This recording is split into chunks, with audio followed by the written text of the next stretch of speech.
तुला राशि के जातकों को व्यय पे नियंत्रण रखना है। शत्रुओं से परेशानी हो सकती है। एड़ी चोटी का जोर लगाना पड़ सकता है। आपकी राशि से छठवें भाव में इनका गोचर। आपके यश, कीर्ति, मान, सम्मान अगर ये मिलेंगे तो पैसे नहीं मिलेंगे, और अगर पैसा मिलेगा तो यश, कीर्ति, मान, सम्मान और प्रतिष्ठा नहीं मिलेगी। मतलब किसी एक से समझौता करना पड़ सकता है।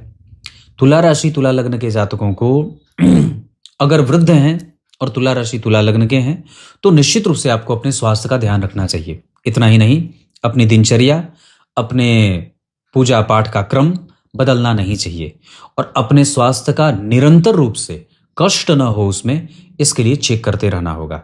मामा मामी, मौसा मौसी, नाना नानी, ये जो संबंध है, इन लोगों से कटुतापूर्ण व्यवहार न हो या इन लोगों से शत्रुता न हो जाए किसी बात पे, इसका भी खामियाजा भुगतना पड़ सकता है। छठवें भाव में शनि का गोचर एक पापग्रह होने के कारण तुला राशि तुला लग्न के लिए उतना बुरा नहीं होगा, लेकिन शत्रुता है। ये अलग बात है कि वो शत्रु आपका कुछ बिगाड़ नहीं पाएंगे, पर अवरोध भी है। उसका लाइफ टाइम कोई नुकसान नहीं होगा, लेकिन वो रहेंगे जरूर। तो परेशानी कहाँ आ रही है? आपके संबंधियों से परेशानी। अगर वृद्ध हैं और तुला राशि तुला लग्न के हैं तो फिर अपने स्वास्थ्य का ध्यान रखना होगा। निरंतर अपना रूटीन चेकअप होता रहे, अपने बारे में लोगों को बताते रहें। जहां कहीं भी यात्रा करनी हो, कहीं कोई जाना हो, तो अपने बारे में फुल इंफॉर्मेशन परिवार के लोगों को देकर के ही निकले।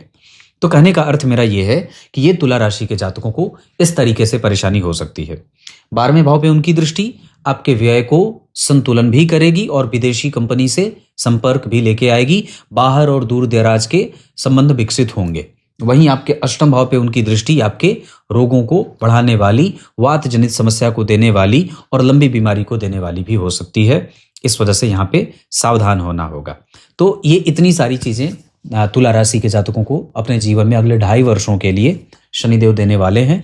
नौकरी, प्रमोशन, पद वृद्धि आदि में कोई विशेष लाभ तो होता नहीं दिख रहा है, पर हाँ ये बात है कि आपको जद्दोजहद करनी है, इकट्ठा होकर के मेहनत करने की आवश्यकता है। किसी भी तरीके से अपने आप को नेगेटिव सेंस में मत लेके जाइएगा, तो ये दशा अच्छी बीत जाएगी या ये काल निकल जाएगा। पूर्णतया मैंने पूर्व में बात कही थी कि शनि के काल को धर्म का काल कहा जाता है। इस वजह से जितना हो सके शनि को अगर अपने पक्ष में रखना चाहते हैं तो पहले तो अपनी कुंडली में देख लीजिए कि अगर वो बढ़िया बैठे हैं, मतलब उच्च के हैं, मूल त्रिकोणस्थ हैं, या अपनी राशि के हैं, या मित्र की राशि में हैं, तो अच्छे जाएंगे। लेकिन अगर वो गड़बड़ हो रहे हैं तो फिर धर्म करना, पूजा पाठ करना, मंदिर दर्शन करना आदि आदि चीजें हो सकती हैं। क्या किया जा सकता है? बजरंगबली को मंगलवार के दिन अनार का फल भोग लगाइए।